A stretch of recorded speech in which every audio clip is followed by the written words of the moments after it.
ce paysage de désolation, l'hôpital Al-Quds de Gaza apparaît comme le seul refuge des habitants sinistrés. Aux urgences, des enfants gravement blessés et des couloirs transformés en abris de fortune. Mais pour combien de temps encore? Nous sommes venus nous réfugier à l'hôpital. On nous a dit que nous étions en sécurité ici. Et maintenant, on nous demande de partir parce qu'ils veulent le bombarder. Mais où va-t-on aller? Il n'y a pas d'endroit plus sûr qu'ici. Le Croissant Rouge palestinien a signalé l'imminence d'un bombardement israélien sur l'hôpital, mais se dit incapable d'évacuer les plus de 500 patients. Quelques heures après l'entrée d'un premier convoi d'aide humanitaire venant d'Égypte.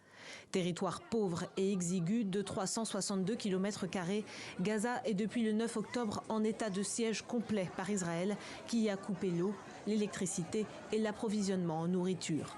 Le poste frontière de Rafah, seule issue à ne pas être contrôlée par Israël, s'est refermé ce samedi après le passage de 20 camions transportant de l'eau, des conserves et des fournitures médicales.